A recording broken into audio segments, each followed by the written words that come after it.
Supercrack Estrella presenta. Hannover, Alemania, año 1943, detectamos la presencia de ovnis en el histórico del Google Earth. Los alienígenas ayudaron a Estados Unidos a derrotar a los nazis con tecnología del futuro. El nazi que tenía ojos reptilianos Wilhelm Keitel estaba viendo un documental de National Geographic acerca de la rendición nazi al final de la Segunda Guerra Mundial, y la imagen del mariscal Wilhelm Keitel me llamó la atención. Sus ojos con hendiduras verticales como la de los llamados reptilianos. Wilhelm Bodeu y Johann Gustav Keitel, Hannover, Alemania. 22 de septiembre de 1882 Nuremberg, 16 de octubre de 1946, fue un mariscal de campo alemán y destacado líder nazi durante la Segunda Guerra Mundial. Entre 1938 y 1945 fue el jefe del Oberkommando der Wehrmacht, OKO, lo que le convirtió en el comandante del Estado Mayor que coordinaba a las Fuerzas Armadas alemanas, Heer, Kriegsmarine y Luftwaffe. Keitel firmó la capitulación de la Wehrmacht ante el Ejército Rojo el 9 de mayo de 1945, siendo detenido en Flensburg por el ejército británico el día 13. Heinz Guderian testificó que Keitel era un militar honesto y que se vio abrumadoramente subyugado por Hitler porque él, Keitel, pensaba que el cumplimiento de las órdenes de su superior era su más supremo deber. 45 Sentado en el banquillo de los acusados durante los juicios de Nuremberg, se le acusó de crímenes de guerra, crímenes contra la paz y crímenes contra la humanidad. Pese a que alegó que solo había cumplido órdenes, fue declarado culpable el 1 de octubre de 1946 y ejecutado en la horca el 16 de octubre de ese mismo año. Se le denegó una última voluntad de ser fusilado. Al momento de su ejecución, Woz y Malta, sus verdugos calcularon mal la longitud de las sogas utilizadas en las ejecuciones, por lo que Keitel no murió rápidamente debido a fractura cervical, como era la intención, sino que sufrió una muerte larga y dolorosa por asfixia. Además de este error, la trampilla era demasiado pequeña, así que Keitel se golpeó la cabeza al pasar a través de ella. Keitel, después de ser ejecutado, sus últimas palabras fueron: Alles für Deutschland. Deutschland über alles, todo para Alemania. Alemania por encima de todo. ¿De qué signo es Wilhelm Keitel? Wilhelm Keitel es del signo de Virgo. Ya dediqué un video donde hablábamos de viajeros del tiempo con este signo Virgo. Según David, y que estos seres nos gobiernan y manipulan desde hace milenios. ¿Nos estarán gobernando estas lagartijas en la actualidad? Nació en Hannover, mariscal alemán nacido en Hannover el 22 de septiembre de 1882 y muerto en Nuremberg el 16 de octubre de 1946. Luchador del Reich en la Primera Guerra Mundial y alto mando del ejército durante la República de Weimar, abrazó la ideología nazi en la Segunda Guerra Mundial, fue un fiel colaborador de Hitler. Acusado de crímenes de guerra, fue sentenciado a muerte en los juicios de Nuremberg. Hannover, el lugar de nacimiento del mariscal alemán Wilhelm Keitel. Muestra por qué estos reptilianos quieren estar aquí. La vida holográfica es más posible aquí. Un extraño sonido de fondo que registró el detector de ondas gravitacionales GEO 600, de Hannover, en Alemania, sugiere posible la teoría de que vivimos en un holograma y ello ha desconcertado a los investigadores. El físico Carl Logan, entre otros investigadores, piensan que el ruido proviene de los lugares más remotos del universo, de la línea en que este pasa de ser un suave continuo espacio-temporal, a ser un borde granulado. Si eso fuera cierto, estaríamos viviendo en un universo holográfico. ¿El GEO 600 pudo entonces encontrar el límite del espacio-tiempo? Ahí donde el suave continuo descrito por Einstein parece disolverse en lo que algunos llaman granos, como si se tratase de una foto que se pixelea o se vuelve granulada a una distancia cercana. Si el choque con las microscópicas convulsiones cuánticas del espacio-tiempo es tal cual como se está pensando, entonces habrá evidencia clara de que vivimos en un gigantesco holograma cósmico. Esta teoría viene desde el descubrimiento de los agujeros negros y aunque parece ilógica, puede tener fundamentos firmes, y una teoría científica. En 1990, el físico Leonard Susskind y el premio Nobel Gerhard T. Hooft dijeron que el mismo principio que se da de forma bidimensional pero con apariencia tridimensional en los billetes o en las tarjetas de crédito, podría aplicarse en todo el universo y entonces sí que podríamos afirmar: vivimos en un holograma. ¿Se sentiría usted defraudado? ¿Seguimos siendo nosotros? ¿Estamos en otra parte al mismo tiempo? ¿Esto es una proyección? ¿Será nuestra vida en el mundo una proyección holográfica de procesos físicos que en realidad tienen lugar en otra lejana superficie bidimensional? Según la física, los efectos cuánticos pueden provocar en el continuo espacio-tiempo una forma de convulsión descontrolada en los protones a una escala tanto pequeña como grande, lenguaje un poco complejo para la mayoría de los mortales, pero que en resumidas cuentas, nos habla del registro real de dichas convulsiones, con el sonido o ruido que se ha captado, y esto, cambia radicalmente nuestras nociones sobre el espacio-tiempo, que podría ser un holograma al estilo de una esfera, que en realidad perdería la geometría clásica que conocemos. El universo holográfico sería borroso, explicó el físico Hogan. En pocas palabras, el GEO 600 detectó el sonido extraño con frecuencias entre los 300 y 1500 hercios, haciendo suponer a la ciencia que si provienen, como creen, de las convulsiones cuánticas del espacio-tiempo, la posibilidad de un universo holográfico es real aquí en Hannover, el lugar de nacimiento del mariscal alemán Wilhelm Keitel. La tierra de los reptilianos se encuentra en este punto del mundo en Hannover. Mikhail Balesin de la Universidad rusa Monash en San Petersburgo y Andrei Beblyukin del German Laser Center en Hannover publicaron recientemente un nuevo artículo que indica que la Gran Pirámide de Giza se usó una vez para generar ondas de energía electromagnética. No es ningún secreto que los nazis estaban metidos en cosas extrañas y ocultas, pero algunos de los rumores más extraños sobre el Tercer Reich provienen de sus supuestas armas milagrosas, incluido un dispositivo gigante en forma de campana llamado Die Glocke, la campana, que supuestamente generaba un campo antigravedad. Hay una teoría que dice que los nazis no perdieron la guerra, sino que se fueron a la Antártida y llegaron a un acuerdo que el resto de países de que la Antártida fuera territorio nazi. De hecho, tenemos en películas como nos hablan de estas teorías, eso sí, son películas que tratan de nebulizar esta teoría.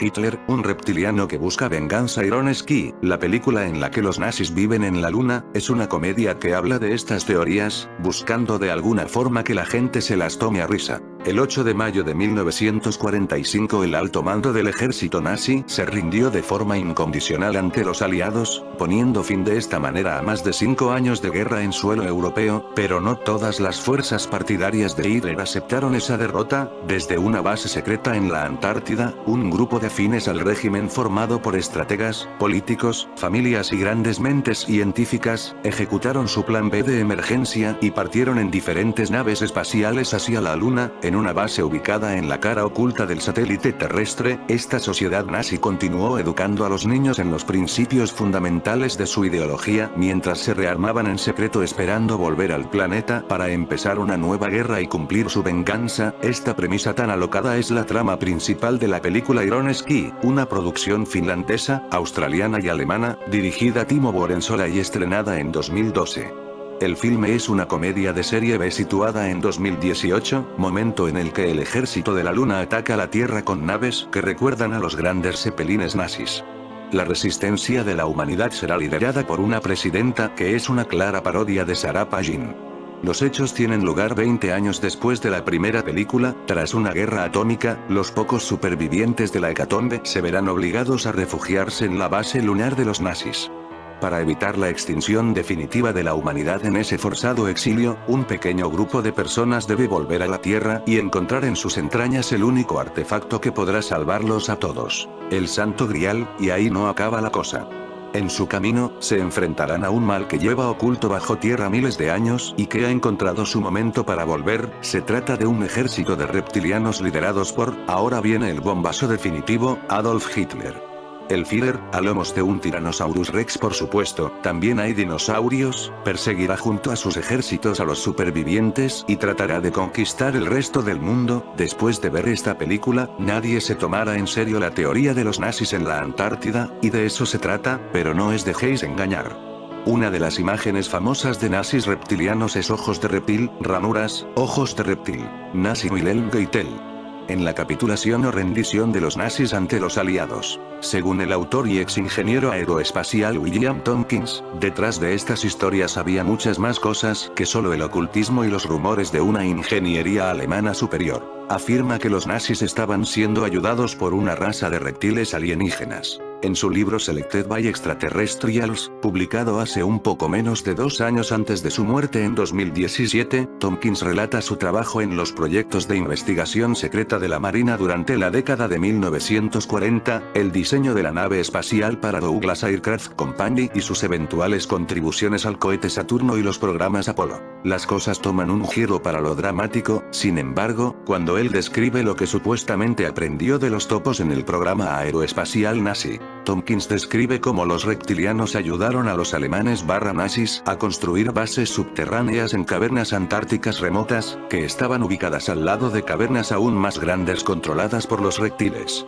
Según Tompkins, la Marina de los Estados Unidos se enteró de la existencia de estas bases secretas antárticas por sus espías incrustados en la Alemania nazi, que descubrieron que los nazis/alemanes usaron estas bases remotas para lanzar misiones espaciales a la Luna, a otros planetas de nuestro sistema solar y, lo más notable, a lugares interestelares distantes. Los reptilianos draconianos, como los llama Tompkins, fueron quienes suministraron tecnología alienígena avanzada a los nazis, incluida tecnología antigravedad y armas de rayos. Entonces, ¿cómo los aliados los vencieron? Con la ayuda de una raza diferente de alienígenas, por supuesto. Tompkins afirma que Estados Unidos y otros, fueron asistidos por una raza de extraterrestres llamados nórdicos, que no solo igualaron el terreno de juego contra los reptilianos, sino que también ayudaron a la Marina de los Estados Unidos a construir grupos de batalla espaciales profundos, incluido un crucero naval de guerra naval de 1,4 kilómetros, todos los cuales comenzaron a funcionar en la década de 1970 o 1980. Los misteriosos ovnis nazis. Esos platillos volantes de las diferentes series AUNEDU, de los que existen fotografías obtenidas por los aliados cuando invadieron el territorio del Tercero Reich, tienen especial importancia. Estas peonzas voladoras estaban movidas por un propulsor electrogravitacional de terriones, al que se dio el nombre de terrionador Thule, que estaba acoplado a un generador de bandas de ondas tipo Van der Graaf, a un aparato magnético productor de energía a base de carbón y a una dinamo cónica de energía turbinosa tipo Marconi. El generador de Van der Graaf es una máquina electrostática que utiliza una cinta móvil para acumular grandes cantidades de carga eléctrica en el interior de una esfera metálica hueca. Las diferencias de potencial así alcanzadas en un generador de Van de Graaff moderno pueden llegar a alcanzar los 5 megavoltios. Las diferentes aplicaciones de esta máquina incluyen la producción de rayos X, esterilización de alimentos y experimentos de física de partículas y física nuclear. La construcción práctica de aparatos basados en esos principios de propulsión se debió a la inventiva del capitán alemán Hans Kohler y que ya en 1944 fueron fabricados en serie los conversores de terriones tanto en fábricas de la empresa AEG como de la Siemens. El propulsor de Kohler, se dice en un informe, precisaba, para ponerse en funcionamiento, de una energía inicial muy baja y mínima que podía serle proporcionada por un acumulador eléctrico que lo activaba. Después de poco tiempo, el conversor de carbón ya funcionaba automáticamente con plena autonomía, puesto que se convertía en un generador de energía que actuaba, sin consumirse, como un catalizador. En este caso, la energía se produce a partir de nada consumible. Se originaba, eso sí, una transformación de las fuerzas electrogravitacionales existentes en el interior de la Tierra en electricidad utilizable. Un principio de simplicidad genial cuando se ha logrado dominar y se sabe utilizar correctamente. El aparato volador AUNEDU-2 poseía un cañón de grandes dimensiones que habría de provocar una impresión inolvidable en toda persona que lo contemplase sin estar preparada para ello o sin saber de qué se trataba, pues superaba los 25 metros de diámetro y en su eje central alcanzaba los 10 metros de altura. Que algunos artefactos bélicos alemanes tenían una extraña forma discoidal no es ningún secreto. Así, bajo la designación de V4, solo se han hecho públicos la B1 y la B2, se construyeron varios discos voladores para ser empleados como bombas volantes. Así, los datos proporcionados aseguran que en 1941 ya habían sido acometidos los estudios para diseñar la peonza volante de Schriever-Avermol, un avión de forma circular y despegue vertical provisto de motores de reacción convencional, efectuándose a finales de 1942 las primeras pruebas de vuelo, durante las cuales se constataron graves errores de construcción. Paralelamente, y después de una larga serie de ensayos, el ingeniero Richard Miette comenzó a trabajar, también en 1942, en la construcción de aparatos que volaran y tuvieran forma de disco.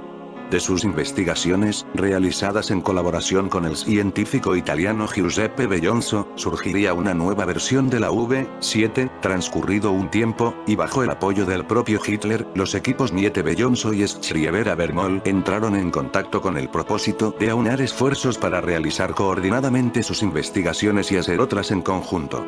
Finalmente sus esfuerzos dieron como fruto el increíble B-7, aparato similar a un helicóptero ultrasónico que presentaba 12 agregados tipo turbo BMW 028. En su primera prueba se remontó a una altura de 20.813 metros de altitud, alcanzando en la segunda 24.200, y todo ello utilizando helio como combustible de base. Según el conocido plomero Carl Mollison, el almirante de la Marina de los Estados Unidos, Rico Botta, de hecho dirigió una red secreta de espionaje de la Marina de los Estados Unidos, para los nazis durante la Segunda Guerra Mundial.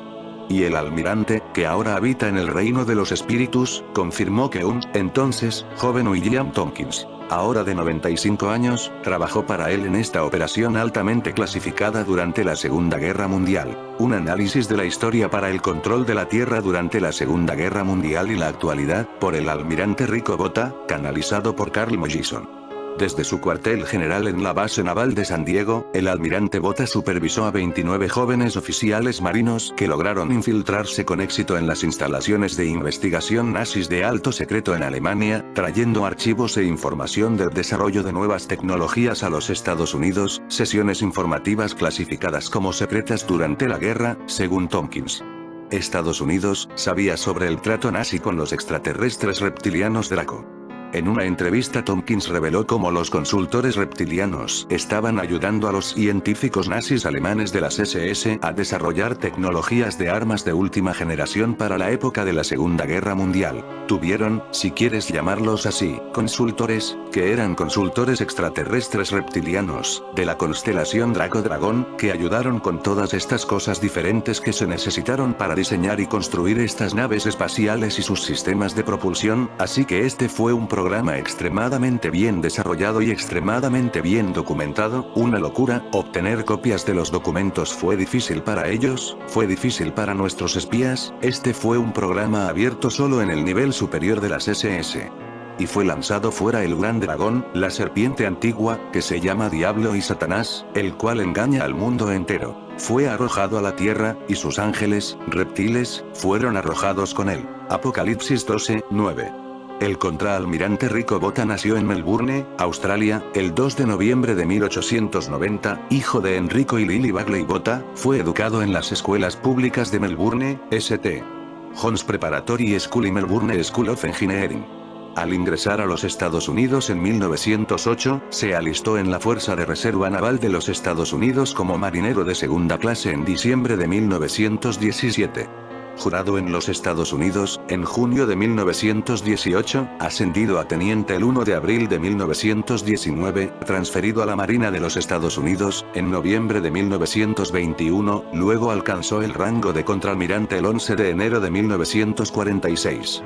En diciembre de 1942, fue comisionado en la Asamblea y oficial de reparación en la Estación Aeronaval de San Diego, California, por conducta y capacidad excepcionalmente meritoria entre el 31 de diciembre de 1942, el 14 de agosto de 1945, fue condecorado con la Legión al Mérito.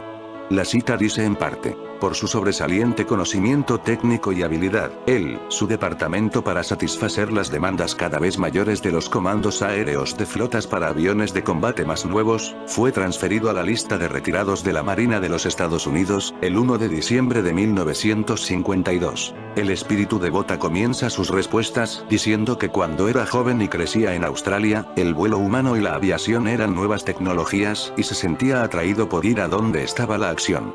En la primera parte del siglo XX, la tecnología de punta estaba en las Fuerzas Armadas, debido a las dos grandes guerras, específicamente al ejército estadounidense. Luego, a los 18 años, Rico Botta se unió a la Fuerza Naval de la Marina de los Estados Unidos. 9 años más tarde, se convirtió en ciudadano naturalizado de los Estados Unidos y se unió al Cuerpo Aéreo de Reserva de la Armada de los Estados Unidos. Muy comprensivo, capaz y leal a su país adoptivo, Botta ascendió en las filas de la Marina de los Estados Unidos, y alcanzó el rango de contraalmirante al final de la Segunda Guerra Mundial. El Spirit de Bota confirmó que su equipo de espías de la Marina estaba trayendo a los Estados Unidos dibujos, detalles y descripciones técnicas de los vehículos espaciales que los científicos alemanes nazis estaban desarrollando en absoluto secreto.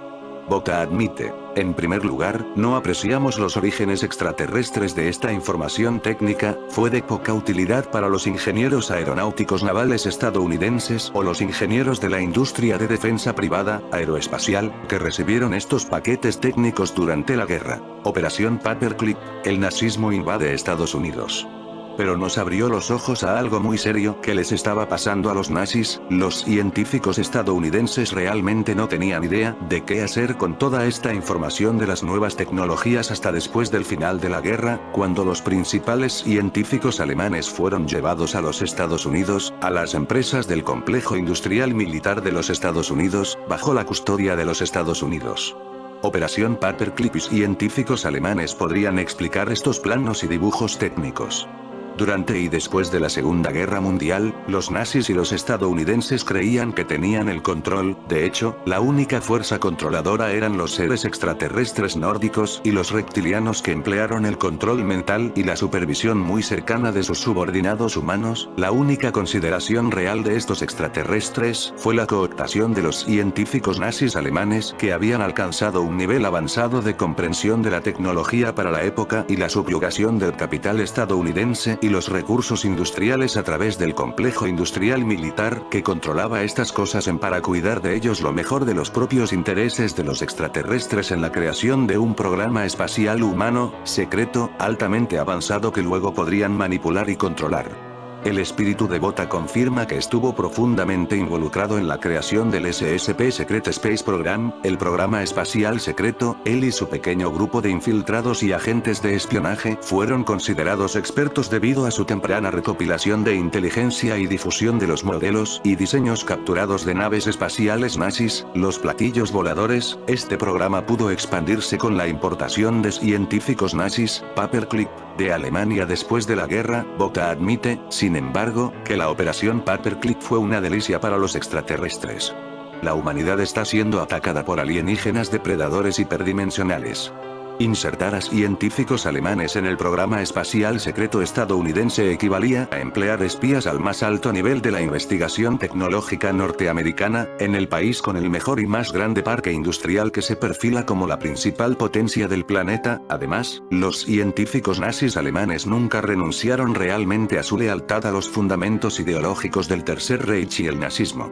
La confianza en los cerebros y la inteligencia de los científicos nazis alemanes que heredamos al final de la Segunda Guerra Mundial ya estaba bajo un severo control mental de los extraterrestres.